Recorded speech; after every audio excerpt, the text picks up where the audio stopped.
You are now tuned in to Go Time Dolphins with Charlie Touche and Kadeem Simmons, the Miami Dolphins podcast that's for the fans and by the fans. Gotta make them lose their mind when it's your time. And it's show time. Going all out when it's go time. Go. I ain't wasting no time. Gotta make them lose their mind when it's show time. Cause it's your time. Lay it on the line when it's go time. Go. Don't waste no time. If you've noticed a sudden temperature change, do not adjust your settings. There's a snowman in the building. Miami Dolphins safety Jevon Holland joins the show and provides a unique perspective on what it's like becoming an NFL household name. With the 36th overall pick in the 2021 NFL Draft, Miami decided to take a chance on the Canadian-born safety out of Oregon. Seeing the playing field early on in his rookie season, his versatility and seeming ability to be everywhere at one time would not disappoint. Holland, PFF's second highest rated safety among rookies since 2018, is worth the cost of admission himself. After ending the season with a 9-8 record, discovering the young talent on this Dolphins roster was the silver lining everyone needed.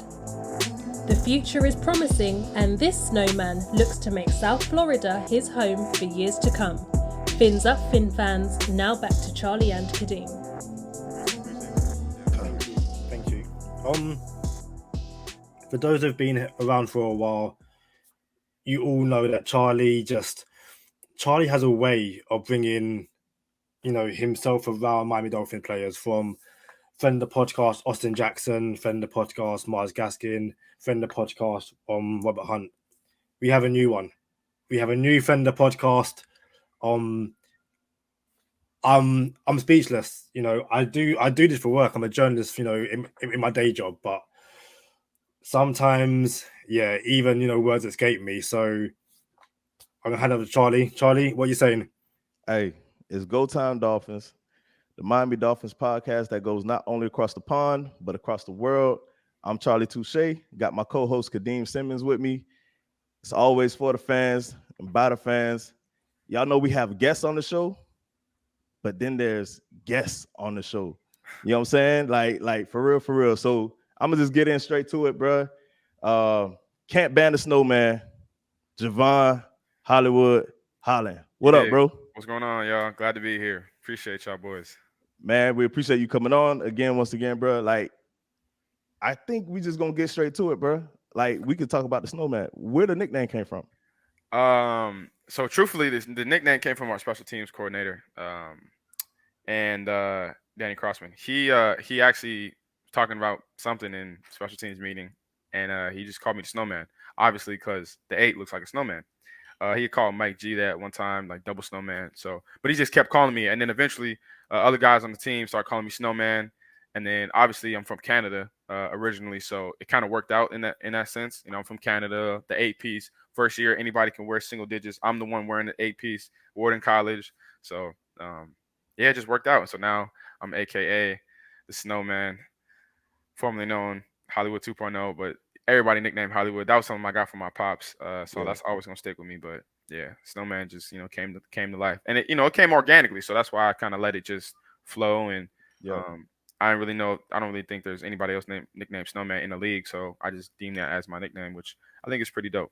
And that boy cold, so it worked. You feel me? It worked out, man. It worked out. Hey, so listen, Kadeem, we got something on this podcast, bro. Kadeem gets a jersey, and we lose the player, bro. Like, we'll go somewhere else, free agency, traded, whatever.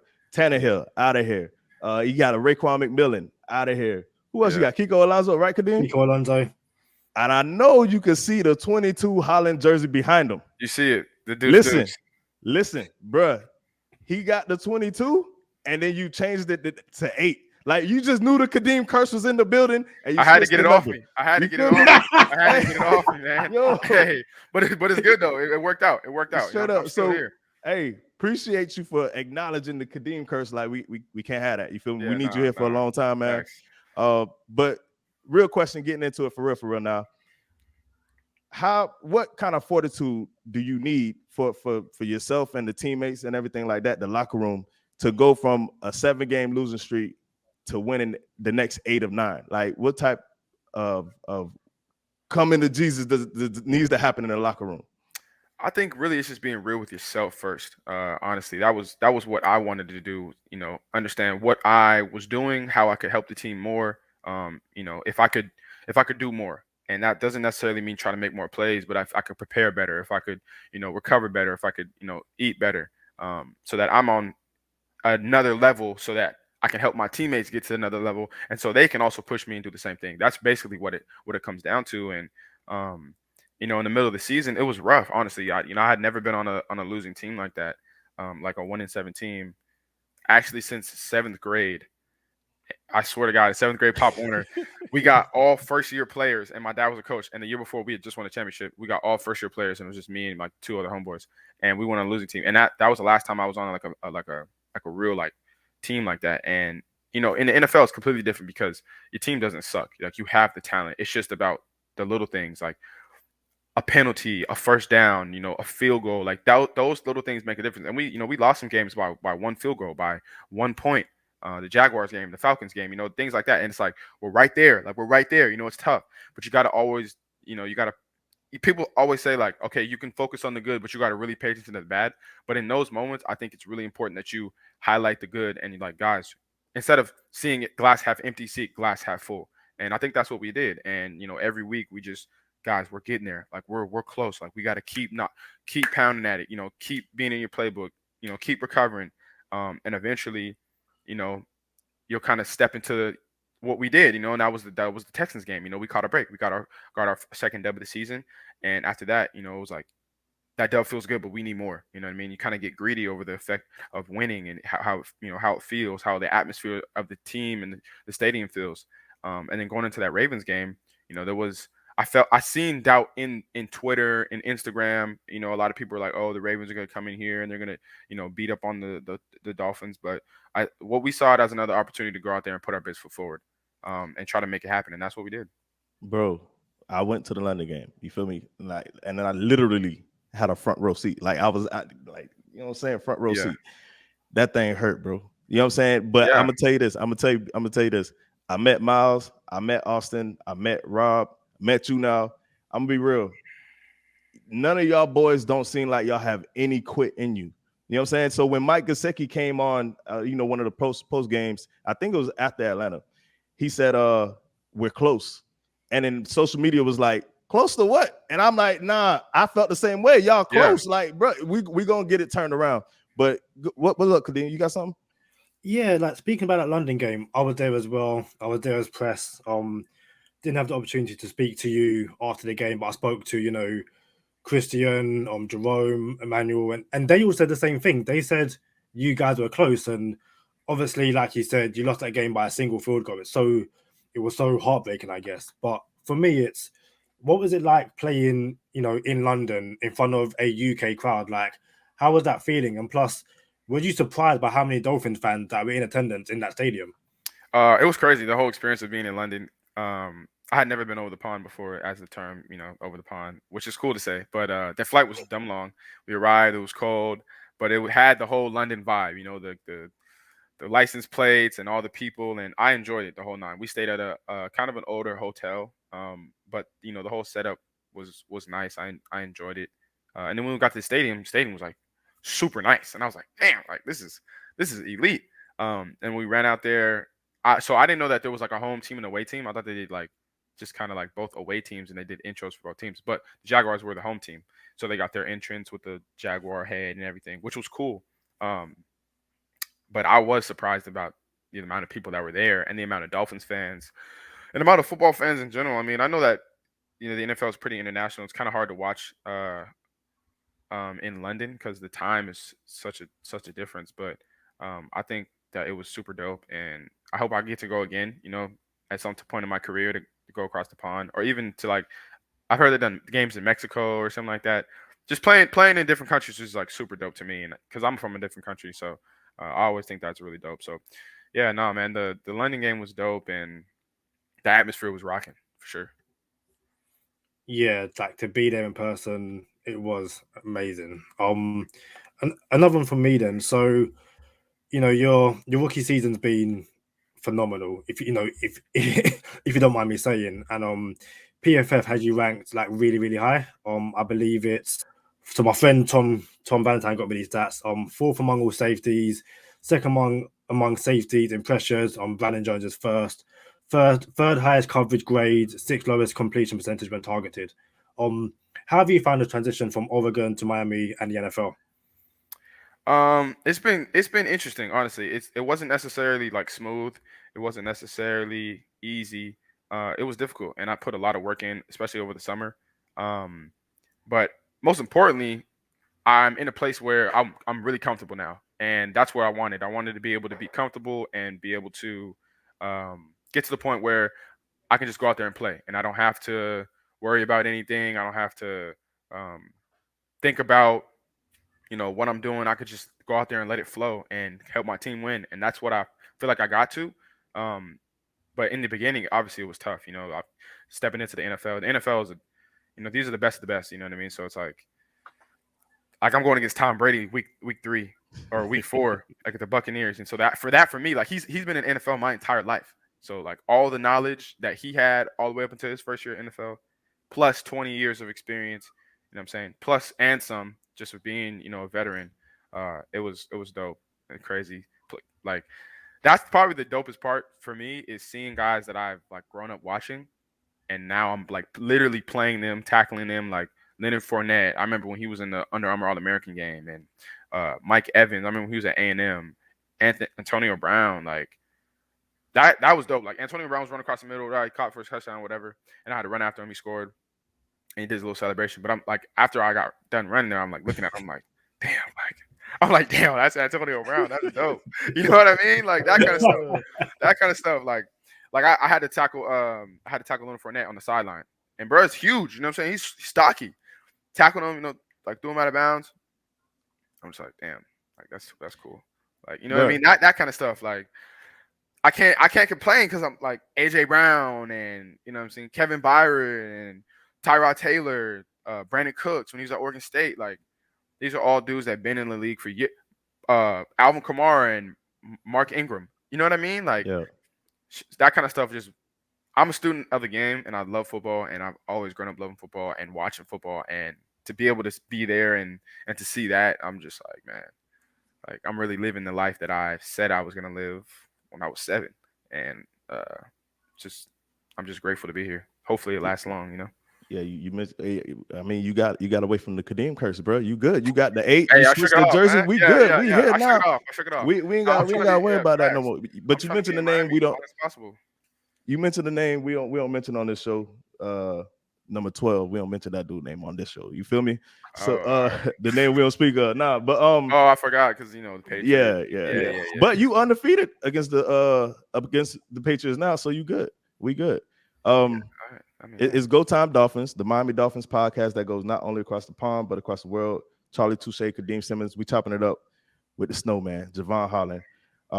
Every year, bro, like we've been on for 2 years now, and I got this thing called Touche's 24. I'm love football. You feel me?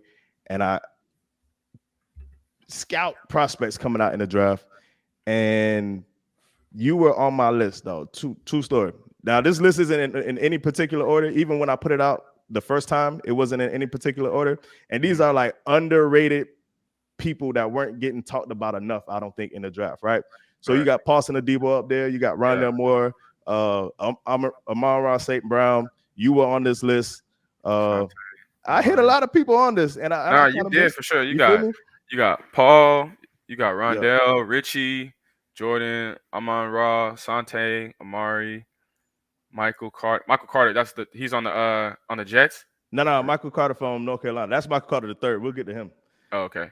But yeah, man. Like I got a question for you. Yeah.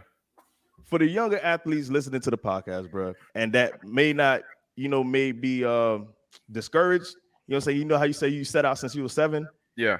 Give them some insight, like on the mindset you need to have and coming up, and also what are some of your like pre-snap reads and post-snaps reads for your position? Okay, so I'll start with the first question. Honestly, any prospects coming to the draft, I would say if you guys are in a place where you're like, oh, my draft grade isn't that high, I want to go higher, like I understand that. There are Hall of Famers, 10-time Pro Bowlers that have gone in these late rounds. It does not matter what round you go in, undrafted does not matter. If you can ball, you can ball. Once you get in the gate, that's all you need to worry about. Everybody's in the same place once you get past the start line. You know what I mean? Doesn't matter where you start at. Doesn't matter if you're a first round pick, 7th round pick, undrafted, practice squad. Like once you get on the team, everybody's being evaluated, everybody's being looked at, and you're going to be graded on how and what level of performance you're able to help the team with. You know what I mean? That's just what it's going to be. For example, Trill Williams, he's undrafted free agent, was on the Saints, and then got signed on waivers to the Miami Dolphins, rookie, and one of my closest dogs out here, and he made the 53-man roster because he put in the work and he was diligent and he made plays in training camp, and that's where you make the bread. And so if you're worried about that, and obviously I can say this with ease a little bit because I myself got drafted in the 2nd round, which I'm blessed for that to happen. But truthfully, man, like if you get past the gate, you just got to get in. You really just got to get in, and then after that, you just put your head down and grind. And it's gonna be a long season, especially coming off of training for the combine and pro day, and man, it's gonna be long. But excuse me.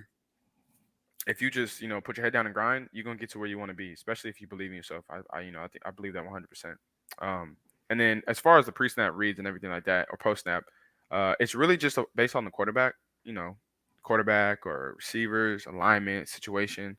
It's kind of hard to give like a specific example because every quarterback is different. Every quarterback has a different throwing time, mannerisms, hand signals, and cadence. That's another thing. Cadence, like for blitzing.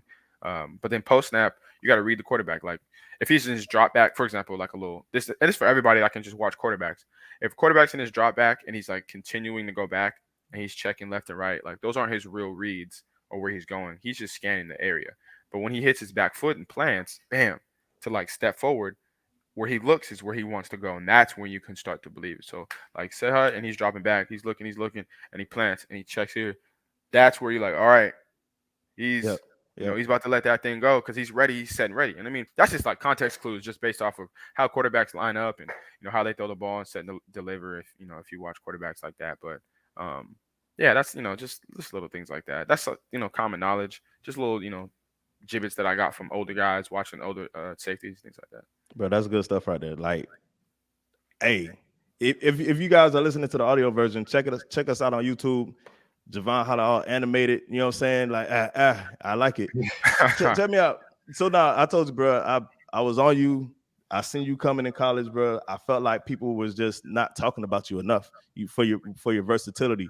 I tell my co-hosts all the time, like this man called himself an athlete. He plays soccer. You know what I'm saying? Which is cool, but he don't really play soccer. Like he's just the goalie. You just a goalie, bro. Okay, no, cool. Hold on. No. But look, check it out. I tell this man, I keep the cleats in my car, bro. Like I got cleats in my trunk because you never know when it's time to pull up. Yeah, you strap ready. You ready? That's like wearing shorts underneath jeans anytime you have to. Listen, I'm gonna tell you like this, bro. Court. Like, hey, I'm gonna be real with you. I seen you coming out of college. You got some weaknesses. I think I could route you up. I'm just saying, bro. I could. All right. Look, I get it. I mean, I get it. You know what I'm saying? We want to go time Dolphins, whatnot. You got to say, you know what I'm saying? You got to challenge, whatnot. But all right. I got tread on the tires. Is all I'm saying, bro. You got something, Kadeem? Yeah. Another picture. So it's week 12, I think it is. Carolina Panthers. What you and that defense done to Cam Newton was just, yeah, that was mean. Talk me through the interception and then this picture after because, yeah, that was pretty dope. I'm not gonna lie. Yeah, the picture after that was boneheaded. I shouldn't have done that. Shout out to Cam. If somehow he watches, somebody sends it to him. I grew up watching Cam Newton, one of my favorite quarterbacks of all time. And so to get an interception against him was like, one of the highlights of the season for me personally. And when I did that, I was just like, because like a lot of the time, anytime I do something on social media, like I'm just playing around, like I'm not really serious. But obviously there wasn't any like laughing face or anything like that. And so, I got a lot of attention for that. And I just want to say I apologize to the Panthers and Cam Newton definitely for that, because that was immature and whatnot. But I should have had him got him to sign it. I mean, that would have been dope. Tom Brady did that for the Jets corner. But yeah, man, sometimes I do stuff that I think is super funny, and then I realize that not everybody has a sense of humor like me, and so I kind of regret it. But I will say, I did it. I own up to it. I took the picture or whatnot, and I was right there nah, flick up. Yeah, so it was a good dub, and everybody was juiced up, and it got to my head. But I just want to apologize, put that out there. My bad, dog. Appreciate the pick, but I apologize. So You know what? I did not expect you to answer that question that way. Because you know what? I totally understand it. It's in that moment, it's yeah, you're hyped and stuff like that. Obviously, after, you know what? Cam's an OG, but no, I think it's one of those things where you definitely adhere yourself to every single Dolphins fans. No, do you know what? This kid's got some, he's got an ego, but in a good way. He's fun, he's young, he's excited, and again, it's something. I got that jersey before you switched, so I've been a fan since. I know you're on Charlie's 24 or Touche's 24, but just remember, I got the jersey. I backed up. I got the jersey. So, but you're not supposed to have the jersey. But look, matter of fact, he got a Gesicki jersey, and I'm trying to have him give it away so we can keep my dog. You know what I'm saying? What's going on here? You know what I'm saying? What are we doing? Yeah. Go ahead, Kadeem. Yeah. So, I think again, you mentioned quite a few players, but one thing is your partnership with Brandon Jones, the way you two, not just in coverage, but blitzing off the edge. How has that relationship, I guess, formed so quickly? What is it about him, I guess, which makes him get the best out of you and you the best out of him, if that makes sense? That's my dog, man. That's my dog for real.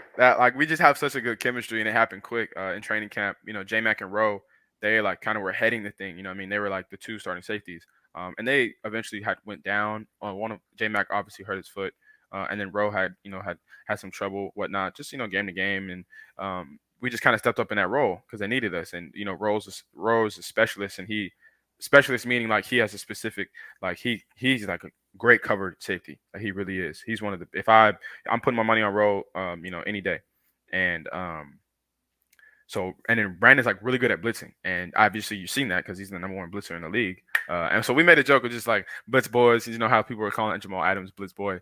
But there's so much that goes into blitzing, into coverage that people would not understand. From the outside looking in, you could just for example, for Jamal Adams, people would just be oh, he can't do this, he can't do that. Jamal Adams is a Pro Bowl safety. He's a great safety. That's why he's paid the big bucks. He's one of the best. And so people don't understand that. But with me and Brandon, we developed a relationship just working together so much in practice, so much off the field in the meeting. We meet together in the morning, and we with our safeties coach, trying to get on the same page, and we try things that different disguises in practice. Just hey, let's work this. We call it sugar. Let's put a little sugar on it. You know what I'm saying? Spice it up a little bit. And then that just eventually came alive in the game. And I love the way he plays. He's got a crazy motor. If you ever watch him, his motor is a lot like Buddha. He's just running left and right, running left and right, running left and right. And man, it's great to see because I feel like he's just becoming his own player in the league, and he's taking that thing by the reins. And I love playing off of him because it makes my job easier with how much he likes to disguise and how much he likes to switch things up, because I like to switch things up also. And sometimes we do it, and coach is hey, oh, do it like this, and then we do it the other way, and then it helps us. And they're oh, that was good. You know what I mean? So, Brandon is a hell of a player, and I just look forward to, working with him, honestly, for as long as possible. That's my dog, man. I want to be a Dolphin for my entire life. Really, I love it down here. It's paradise. So, bro, we want you here. I want to be a Dolphin for my whole life, man. Straight up. Hey, you ever seen Remember the Titans? Yeah, I seen Remember the Titans. My dog ain't seen Remember the Titans, bro. Kadeem, Kadeem has a football podcast and never seen Remember the Titans. I mean, yeah, you got to watch that, bro. It's a pre-rec, ain't it? You seen Attack the Block? Nah. No, I haven't. No. It's a London, a British movie. Is that what they got with what's the it's now? Some aliens that come and attack this hood, and these kids that live in the hood, and there's this basically it's the Jacks, the projects, and the high rise, and they in London. Bruv, we've got to get the aliens. Right, it's just crazy. No, I don't mean to. Is that do you get like upset like when people No, that was straight. Yo, No, bro, that's like, amazing. But that great. was accurate. What? you got people like yo, come out those trousers, mate. Like, trying to, So that's is it John Boyega's in that?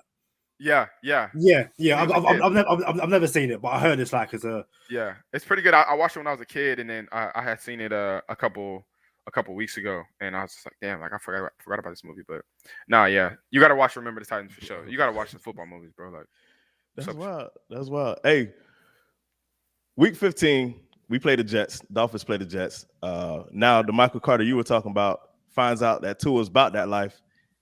Hit him with the hit stick. What does a play like that do for the sideline? Like you're on the sideline, Tua drops it on him.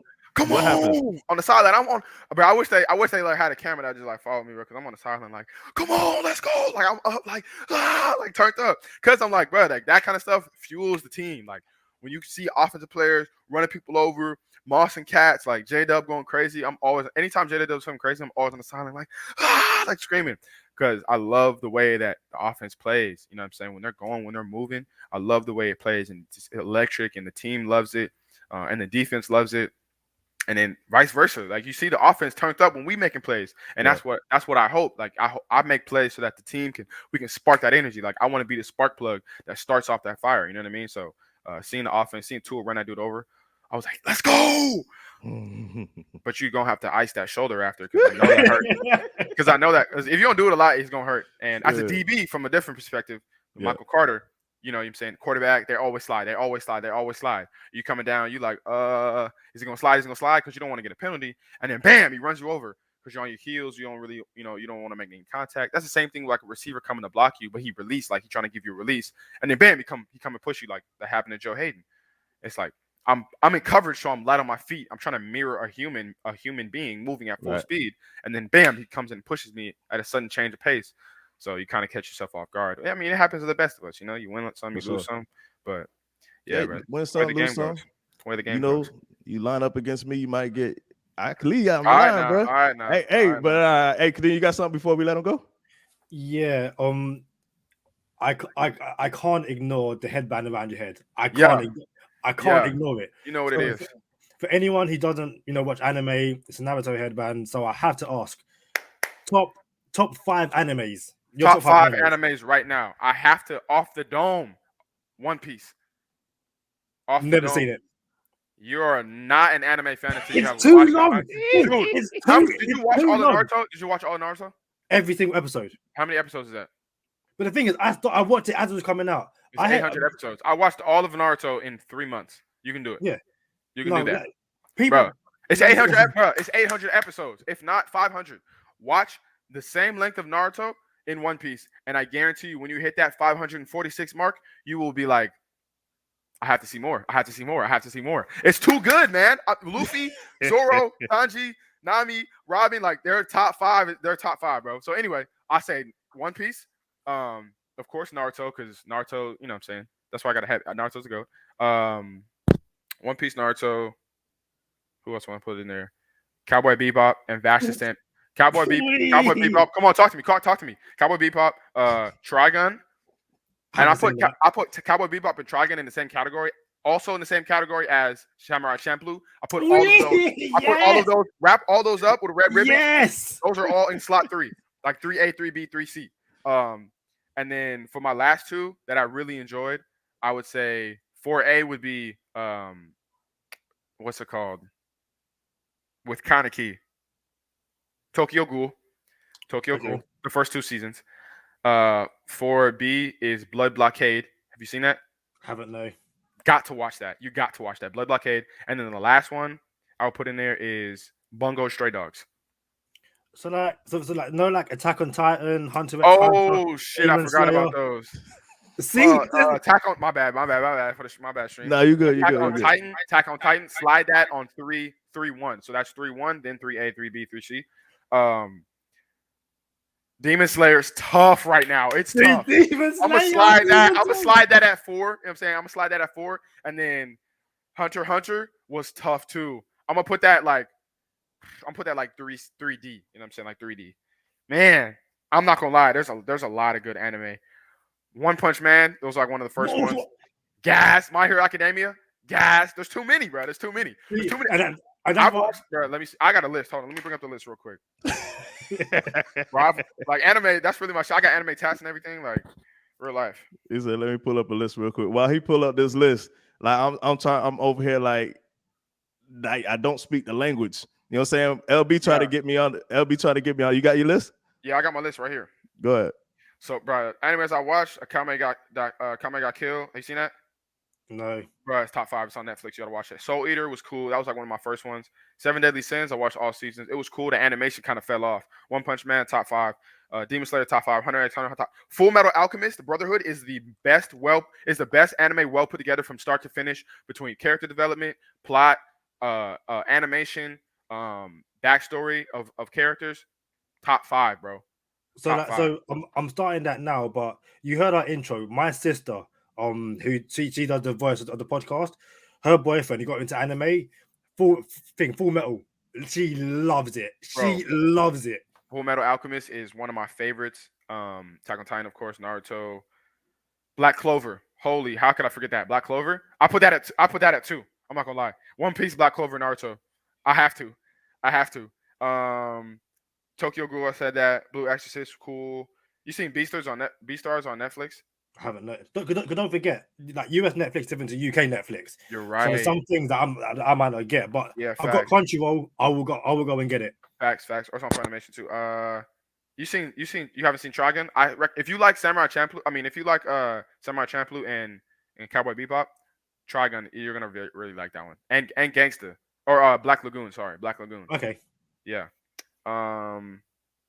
Yeah, man. There's a whole bunch that I haven't written down, but there's anime. If y'all don't watch anime, y'all gotta get into that, bro. I'm telling you, there's great cinematic visuals. Listen, thank you. I don't know how I end this interview now, bro. I don't know how I follow up. You know what I'm saying? Like this. I don't even want to ask this question. You know what I'm saying? But just to get the train back on the tracks, last question for you, bro.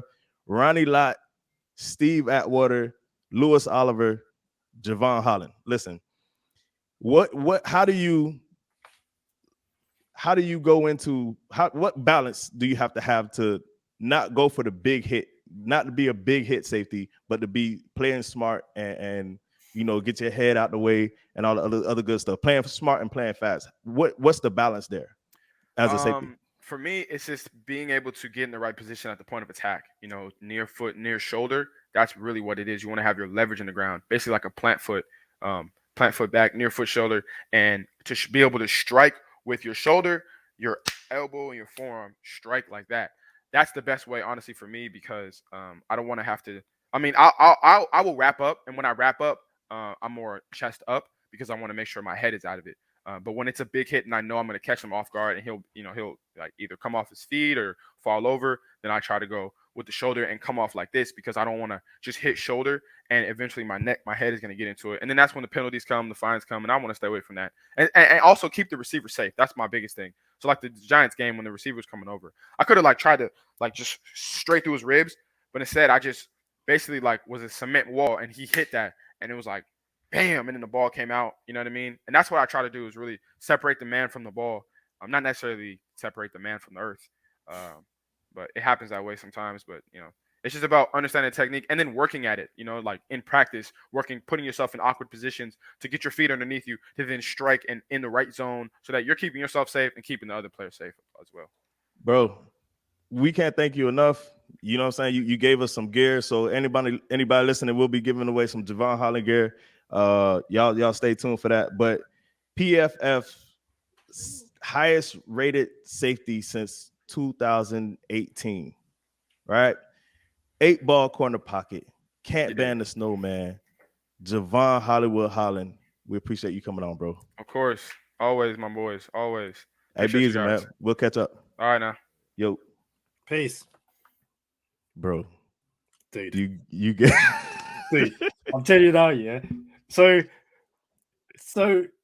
when he jumped on and he had the Naruto headband, literally I was like, I had to ask him about anime.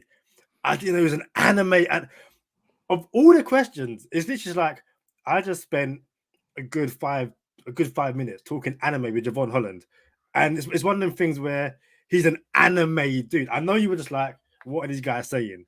But like, you know, you told me that he's a chill guy, that kind of stuff. Dude, the chillest of chills. Like, Listen, you done fanboying, bro? Dude, I have to. Dude, I have to fanboy that much. Like, dude, he's that guy. I you know what? I will never get a Holland 8 jersey. Dude, we appreciate that. Like, Go Time Dolphin listeners, we appreciate you not getting the 8 jersey and not hitting my dog with the curse, bro. We appreciate curse. you. No curse. No. And I don't want to curse anyone else, but that dude there, that like, dude, when he dropped the English accent, oh my god, bro.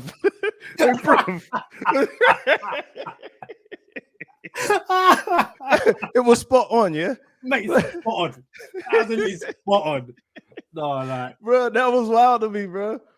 Hey, look, I actually knew he was in the anime, and I like, you know, I don't know, I ain't on anime like that, and I've been wanting to, but I'm just not on it. So I thought I was natural for you, like, yeah, you just punch a plug real quick. You in there, dude? Like, and so like. The one you're talking about, One Piece, I have like so many family members have said, "Oh, Kadeem, you gotta watch it." I'm like, no, I'm not watching it.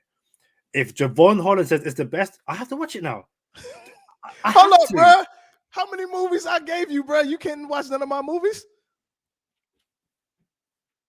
Who are you, dude? The Snowman came on the show and said, you have to watch One Piece. The Snowman said that, dude. I love you. Like, your family. You know, I've said if you need a place to stay in my mom's house. It's all good. But the Snowman Jevon Holland came on Go Time Dolphins, the Miami Dolphins podcast that not only goes across the pond but across the world, and said, "Watch One Piece." Has to be done. If he said I can get the A jersey, I'll get the A jersry. But he said, no. You cannot get the A jersey. No, I can't. So that, but I can watch One Piece. Dude, have to. All right. Let's get the train back on the tracks. Hey, look, I'm sure we're gonna have some new listeners and everybody checking us out. So we appreciate y'all. We appreciate if you follow us on at Go Time Dolphins, all social media platforms. If you're watching on YouTube, you can see the contrast of day and light and where I am and where Kadeem is. Kadeem is actually from England. You know what I'm saying? You could see like the day and night. So he's from England. I'm from Miami, Florida. Jevon Holland came to the show just now, and we had Miles Gaskin on the show. We chopped it up with Robert Hunt, chopped it up with Austin Jackson, friend of the podcast. And I'm gonna be real with you. The way you seen the vibe just now, when I met these boys in person, you can tell, you can get a climate of the culture of the locker room. And for so long, Miami hasn't had that culture in the locker room. And the culture was an issue in the locker room. So we had to fix the locker room before we could start winning the way we wanted to win. So now that you got a glimpse of the inside of our locker room with Jevon Holland and Gaskin and Hunt, bro, when people say, oh, we're 1-7, they gave up, they're not even playing for real, you can tell they're dejected. I'm like, I don't see that. Yeah, forget that I know these boys. Like, no, I don't see it on the field. Again, I'm gonna say it again. You see Austin Jackson doing the gritty after a touchdown. You know what I'm saying? Like, dog is 6'5", 320. You know what I'm saying? You see Mac Hollins all the time clowning. Mike Gesicki looks like he never has a bad day. You know what I'm saying? So, nah, bro. Like, this doesn't give me this doesn't strike me as the type of locker room that's gonna give up. And you just seen we won 8 out of 7. 8 out of our last 9 after losing 7 straight. I'm ready for this team to be good again, bro. Like, I'm ready for this team to be like, man, everybody said growing up, like, oh, these ain't your daddy's Dolphins. And now it's like, these ain't your granddaddy's Dolphins because we haven't been winning in a long time. But now these could be our Dolphins when we get it right. You feel me? So I'm glad we got to have them on the show, man. Very quickly. And yeah, I promise you, we said beforehand we were going to do this and we totally forgot. 5 Yard Lee, apologies. Those graphics are made by 5 Yard Lee. Go check him out. We'll make sure that when we tweet him out, we give him all the credit. I fanboyed that and I forgot to give you your flowers and shout out. So Lee, I apologize from the bottom of my heart. And the thing is, I know Lee, like, it's all good. No, Lee, I messed up. So I apologize. I ain't gonna lie. He was gonna get his file. I was gonna give it to him. Like, yeah, but I'm saying, like, I want to give it the same episode. So, oh, okay. I feel you. It's all about timing. It is all about timing. So Riley, your son. Hold on. Riley, come here quickly. Because this dude here, man. Come here quickly.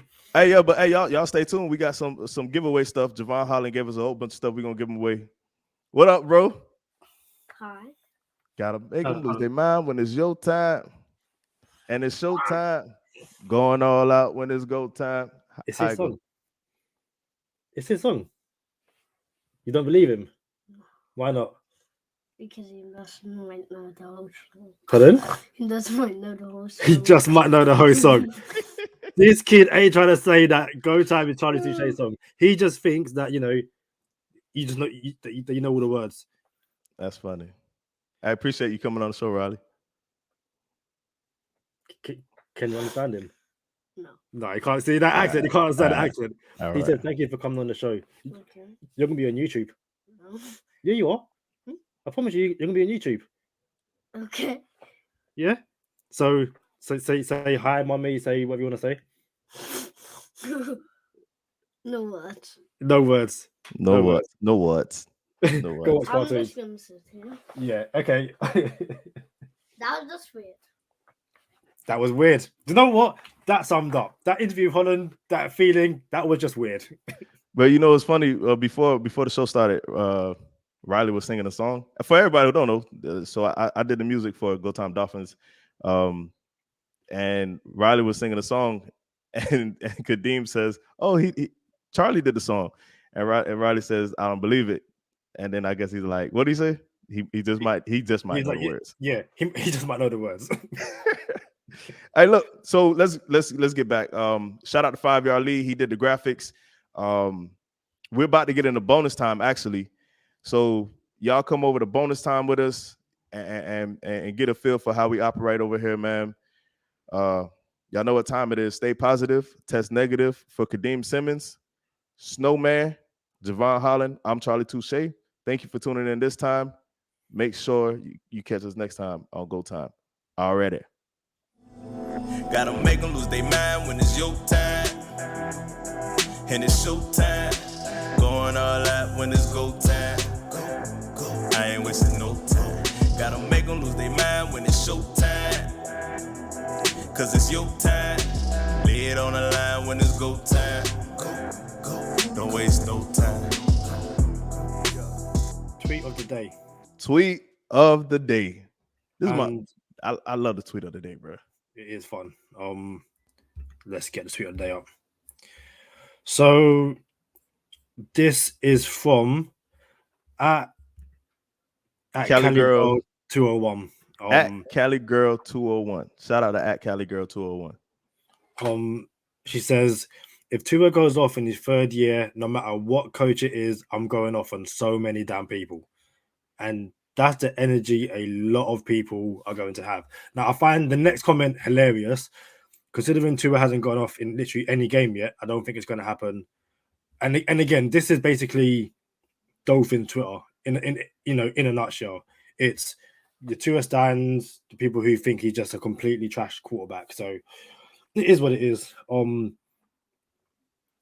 It was your tweet. What did you have to say about it? That's exactly what I'm gonna do. I can't wait to go off on everybody and say, I told you he just needed a supporting cast. Josh Kasker came on this show and said, what did Miami try to accomplish in the offseason of 21? It was to get an O-line, get weapons for Tua, targets for Tua, right? What are we doing in 2022? Shout out to Josh Kasker. We're still trying to get an O-line, still trying to get weapons for Tua. Bro, when we put a team around this man, not even a team, if we could just not be 32nd in O-line, if we could be 22nd, you know what I'm saying? Watch the difference that you're going to see. So I have zero doubts coming into this next season that Tua is going to show up, perform, and like the tweet said, I'm going to be going off on some people. Like, I'm not the I told you so person, but I will be when that happens. For sure. We'll get a couple of our friends back on this show, and I could tell them about themselves. Like, what you got to say, front and center? You know what I'm saying? But nah, man. A lot of stuff about to happen, y'all. A lot of good things about to happen in the next few episodes. Y'all stay tuned. Find out how to get some of this merch and this gear that we're about to start giving away on Go Time Dolphins. So share, like, subscribe, follow us at Go Time Dolphins. Turn on notifications so when we publish, y'all be first ones on deck. We appreciate you.